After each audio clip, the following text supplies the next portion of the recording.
Chaddy, we made it to 2021. Chaddy Bobcast,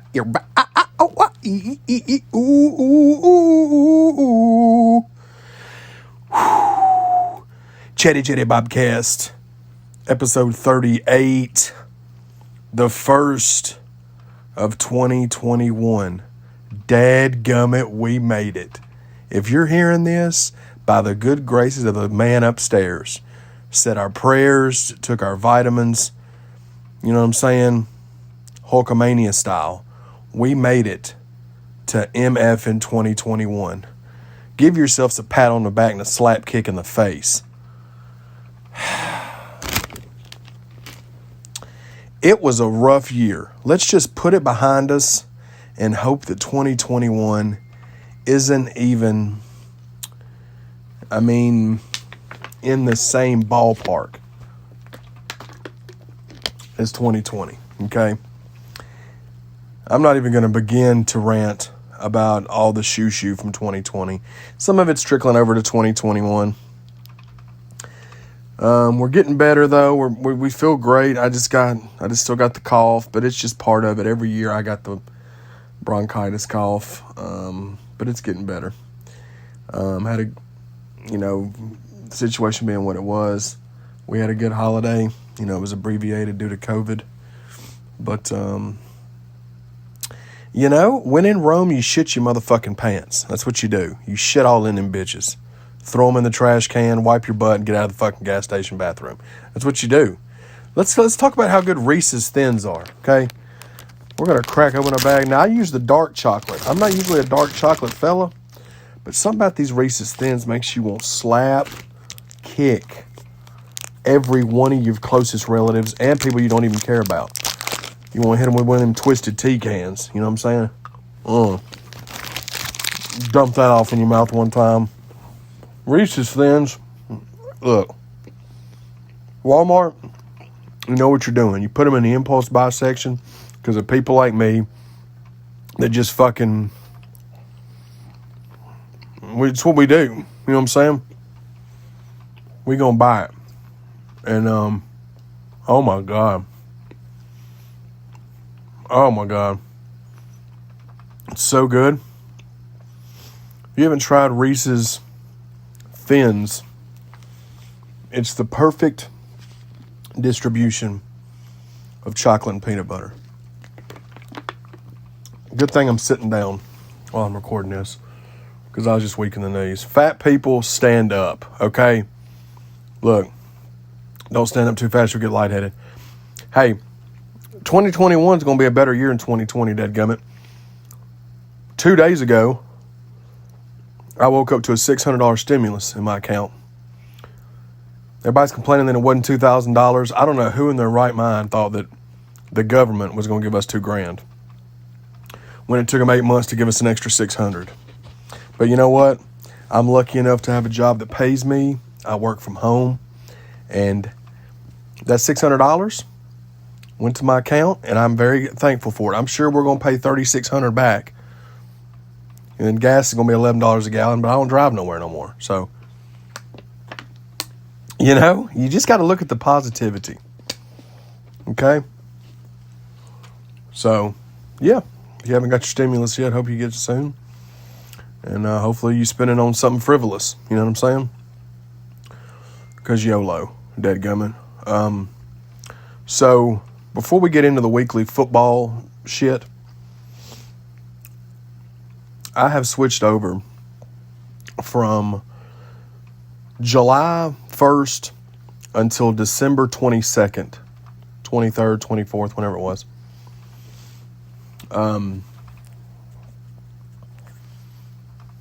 Or December 26th, sorry. So for 5.5 months, I did remote support for Best Buy. Sales chat support. Just web chat only. Now Best Buy's moved into another deal where they're only doing voice. So I have to be on the phone all day long. And at first I was like, don't know how much I'm going to like talking on the phone all day. but I actually really do enjoy it. I get to do a lot more sales and interacting with people instead of just chatting and deflecting and stuff. So I really do enjoy it. A lot more than I was a lot more than I was expecting to, but yeah, it's been fun. Had a few older people from the Northeast that have kept me on the phone for over an hour ranting about Donald Trump when they're supposed to be talking about dishwashers and, TVs, but they just can't get Donald Trump's name out their mouth. They just hate his guts, man. Those people hate him. There was a guy, my first customer I was on the phone with. He sounded just like Dr. Fauci. And he talked about how Trump was the devil and that Joe Biden is such a man of the people and he rides the subway with people. And then he started talking about QAnon and Democrats eating babies. I'm not even kidding. He went into all this over my very first customer I had on the phone. Baptism by fire is what I like to call it. But you know what? Hey, we sold him that TV and we got him off the fucking phone. An hour later, I get paid by the hour though. You know what I'm saying? So, by all means, sir, if you want to rant, hey, Lord knows I've ranted enough for all of us. So, go ahead and rant, sir. I'm getting paid by the hour while you sit here and rant to me. And it's amazing to me how many people will call to ask questions about something that they already know the answers to. They'll call and say, yes, sir, I was trying to purchase this TV on your website. It's a 55-inch Samsung, and it says it's sold out. Now, what can I do about that? I was like, nothing. It's sold out. We can't order it. Well, that's what the site said, so I was just caught. Well, what did you think I was going to do? You think I had a fucking cheat code like Game Genie? I could fucking digitally send you and you could just create inventory? The fuck did you think I was going to do? I'm just a fat person from Tennessee that just damn... Anyway, it's been an eventful week for Nashville. Everybody knows that Christmas morning, the old Nashville bombing situation where they had the RV wasn't near as nice as Cousin Eddie's RV, by the way. Had the RV that exploded, and what seemed to be such a random attack turned out to be, it took out the AT&T towers, so people were without cell phone service and internet service, and hospitals were without, their phones wasn't working, places were shut down for a few days, and then now there's all these conspiracy theories. It was something to do with voting fraud, and who knows? They've said they found the guy that did it, the patsy that they've taken down. Who knows? But it's been an interesting situation. And one thing about talking on the phone for a living and having this voice is you constantly get told and asked where you're from. Your accent's awesome. Where are you from? And then, of course, you tell them the Nashville area. I'm about 40 minutes from Nashville, but it's just easier to say that. The next thing they talk about is the bombing. And it's just like, I understand, man. It sucks. I'm just glad and that nobody, you know what I mean? I know there was a few people that were hurt. They did find some remains, I think, but they're trying to say it was the guy that did it. Who knows about all that? I'm just glad there wasn't hardly anybody in the area. And whoever did it didn't want to hurt anybody. They had a warning on like a megaphone, Jimmy Hart style, that was saying, evacuate, evacuate, evacuate. So, such a weird turn of events, man. You know what I mean? But it's just par for the course in 2020, man. Christmas evening, I recorded my all 2020 films ranked video. It was an hour and 24 minutes long. How many did I say? 90. I saw 90 films in 2020. So if y'all are subscribed to my U channel, if you're subscribed to my YouTube channel, Chaddy Bobby 1130, I've got the video up on there. It's the first video you see when you click on the channel. Check it out, man. I really put a lot of work into it, and I enjoyed how it turned out. And it's really fun doing those lists every year. This year was tricky because of COVID, and the theaters were closed down. I don't know if theaters are going to open back up. But, we've talked about in previous episodes about the HBO Max deal where they're releasing a lot of stuff on the HBO Max. I watched Wonder Woman 84. I really liked it. It was in my top 10, actually. And I'm not the biggest fan of superhero films. But I thought it was done really well. Gal Gadot is a Giga T. But she did really well in it. The performances were cool. It was really good in it. I thought the score was really nice. The last 30 minutes was really epic. And so I enjoyed it, man. And I think that that's going to be the new wave for Hollywood, because there's just not. I think with Rhone being what it is, now they're saying they found a variant of somebody in California or Colorado that's got a COVID variant that's more contagious. So it's never going to end. COVID's never going to end. So in the meantime, in between time, I don't think theaters are going to open back up. I just don't, and that sucks so bad. But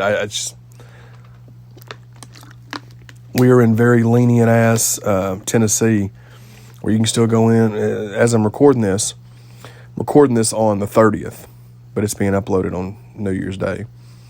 But as of right now, you can still go in and eat dinner somewhere, and things like that. So we're more open than a lot of places, and even our theaters aren't open. You know what I'm saying? There's some like lower end theaters that are open, but Regal, where I go, none of them are open. They've suspended my charges, on my monthly unlimited pass. Who knows what's going to happen, man? Nobody knows. The trouble I see, nobody knows but Jesus. You know what I'm saying? So, what's that?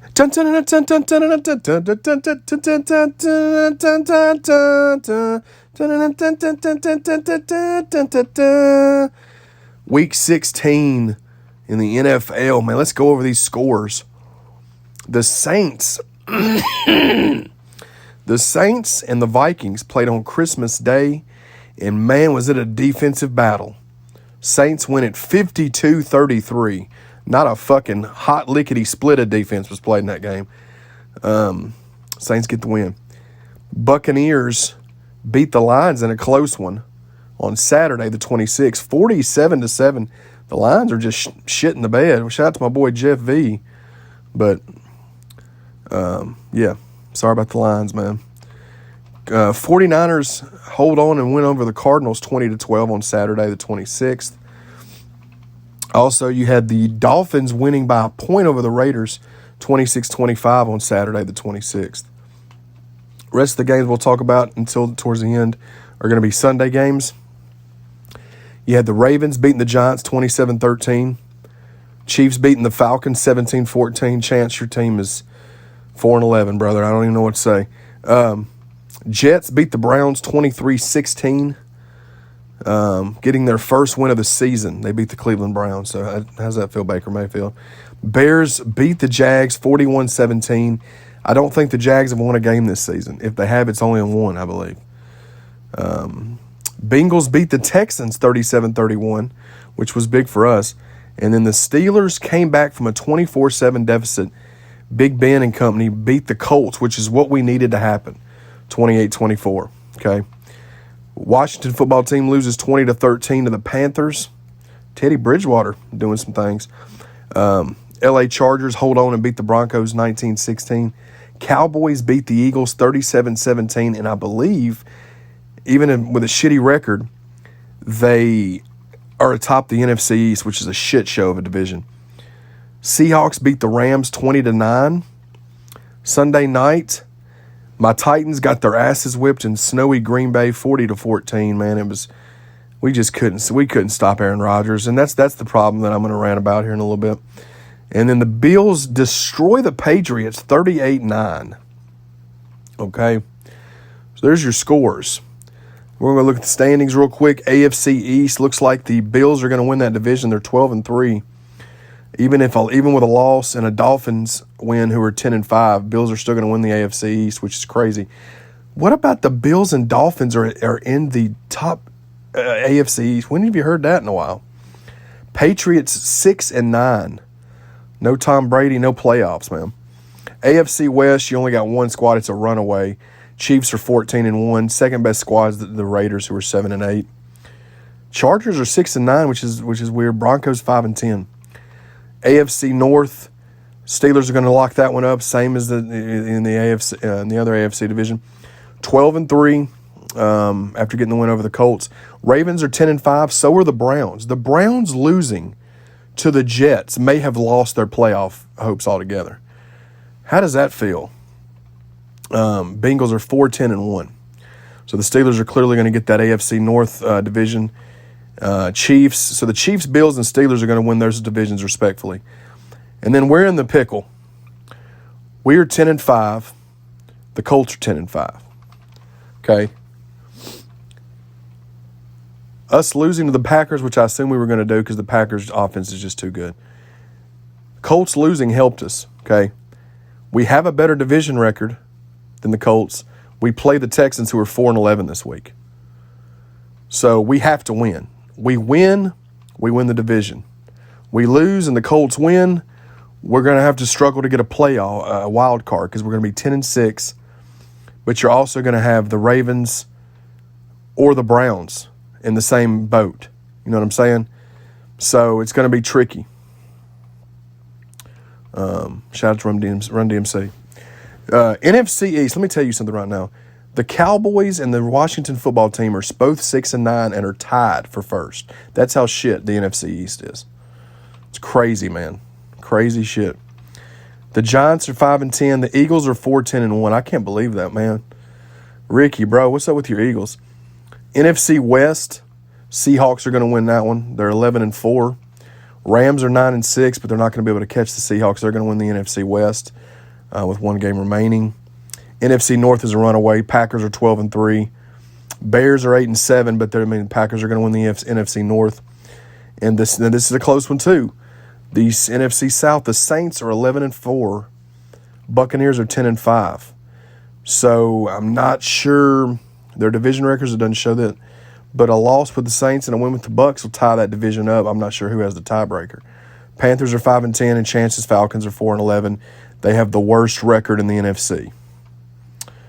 Damn it, Chance. So, yeah, man.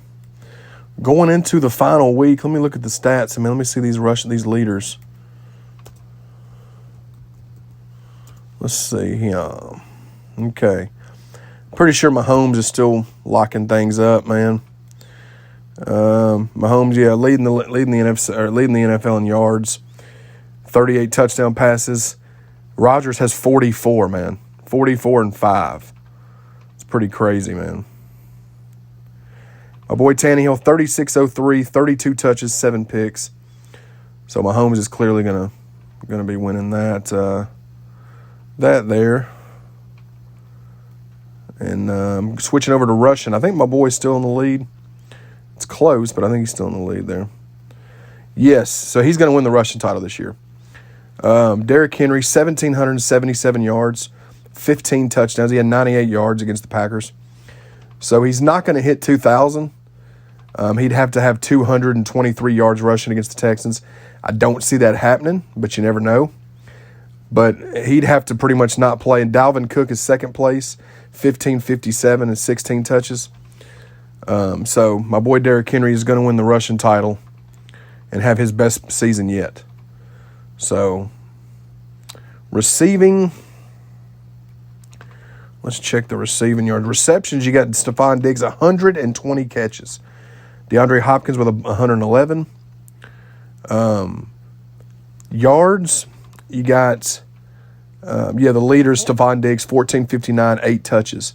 DeAndre Hopkins with 1,372, 6 touches. But look at Devontae Adams, man. 1,328 yards receiving, 17 touchdowns receptions. That's crazy. He had 3 against us this past week. So salute to those guys, man.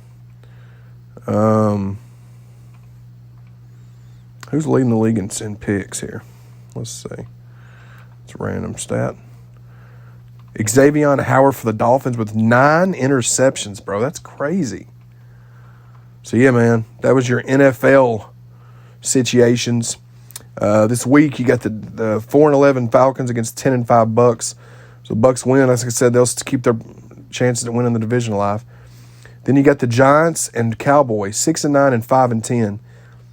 But they're trying to hold on to a playoff spot. The Jets have won 2, man. They're 2-13. They play the Patriots. Vikings and Lions play. Then you got a big showdown. You got Pittsburgh and Cleveland.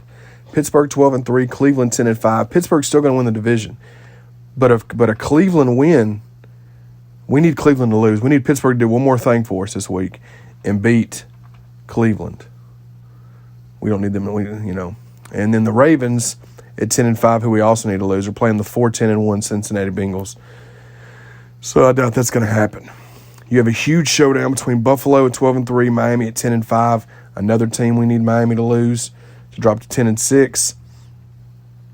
Seattle and San Francisco is playing.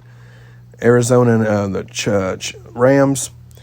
You got the 1-14 Jags against the 10-5 Colts. Look here, Jacksonville. I need y'all to get one more win. Beat the Colts for us. And we play the 4-11 Houston Texans. You got the Raiders and Broncos. You got the 14-1 Chiefs against the Chargers. Green Bay at 12-3 is going to be playing the Chicago Bears.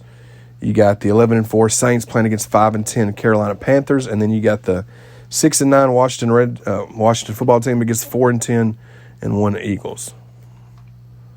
So that's it, man. That's it. That is it. Nice little NFL update, man.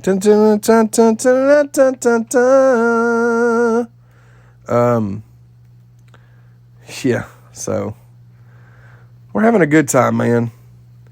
We're trying to enjoy life. 2021 needs to be more positive. The world is in a complete shit show, man. It just is what it is. What the hell are you going to do about it? You know what I mean? Why don't you cry about it, saddlebags? This world being so damn crazy. Who knows what 2021 is going to have in store? Nobody knows. You know what I'm saying?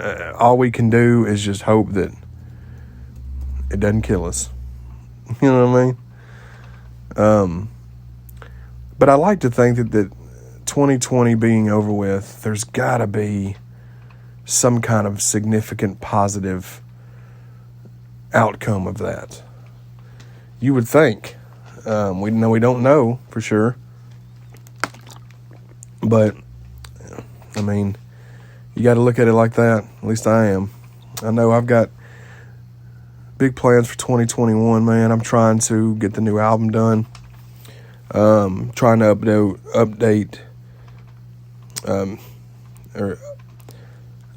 continue to upload podcast episodes for y'all every single Friday morning at 8 a.m. We're trying to make that a weekly thing where we're on a good little streak. Let's see if we can keep it up. Y'all know how I do. I get off track sometimes, but hopefully we can keep the train moving like it's been moving. And that's basically it, man. That's basically what we're looking at, you know. I hadn't written any new music in several months, and I've got plenty of beats. I just got to start writing to them. And I'm trying to get the stink of 2020 off of your boy, you know what I mean? And hope that'll help me. Getting that stankonia of 2020 off of you. Because it definitely gonna make you. It's gonna be hard to stay positive with the kind of year that it's been for people, man. My heart goes out to anybody that's been going through it, man. You know, I love the shit out of you, and I hope that things get better for you if you're going through it. I love the shit out of y'all, man, you know?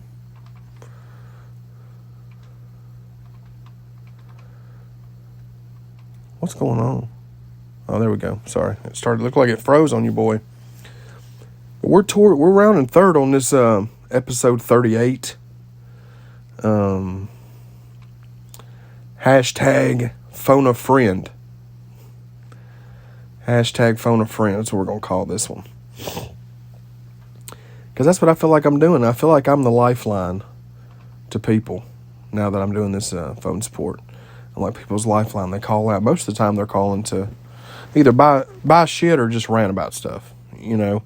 And I feel like I've given my rants to the world that I guess it's time I listen a time or two or act like I'm listening. You know what I mean? Because some of the stuff people say, man, I mean, and some of the things, it's so hard to take people serious when they get so upset over the small things. I get if you've got a washer dryer that you had delivered and you ain't got no washer and dryer that works, and then they deliver it and it's damaged and you're pissed off, and then it's going to be 2 or 3 weeks before they can bring another one out. That's worth being mad about. But when you're trying to order a KitchenAid mixer in red and it's sold out and you're mad because you don't have the color that you want, you go fuck yourself. Okay? That ain't serious. Who gives a good fucking... Who gives a fisherman's fuck? That's what I'm going to start saying. Who gives a fisherman's fuck what color your damn KitchenAid mixer is? Whether it's a red, a silver, a black, a fucking hot pink. As long as it mixes the shit, that's all that should matter. If the only color we got's red, you'd rather not have one than get a red one. So, people like that, I kindly just want to fucking Twisted Tea all over their face. I just want to slap them across the face with a tall boy, world star hip hop style, and just tap dance on their fucking belly button. I just want to fucking just give them all I got, you know? But you can't do that. You got to just say, well, I'm sorry that we don't have the color that you want, and sorry that you don't want to order that. Is there something else I can suggest? And then they yell at you and you say, well, all right, well, thanks for shopping at Best Buy. I mean, and then it's on to the next one. Hashtag phone a friend, dude. 2021. We're here. Day one. We'll see how we are at the end of this thing. If we gave years grades like school, 2020 would definitely be a D-. I don't want to say it's an F because I survived it, but it's definitely been a D-. There's been positives in my 2020. I'm not going to sit here and say there's not. There has been, but as far as just the way the world has been in 2020, I'd say D-. Myself, I'd say it's been a B- for like my 2020, because I've had some very positive things happen. And I've been very fortunate, and I've still got a job, and, you know what I'm saying, things like that. But it's been a rough, it was a rough year.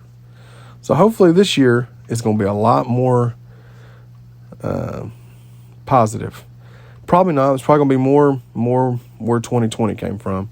But we're going to get through it because we're deadgum human beings, and that's what human beings do.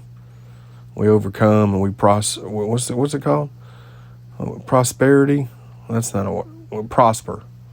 There we go. Say the words the right way, Chad. Do you not know how to say the words? I don't. I'm sorry. But you knew that when you clicked this. You knew that you weren't getting some like Harvard scholar that was going to talk to you for 30 minutes. You knew it was going to be a guy that sounds like Jeff Foxworthy's kinfolk. I mean, that's just what you knew when you clicked on the video. So I fucking love the dog shit out of every one of y'all.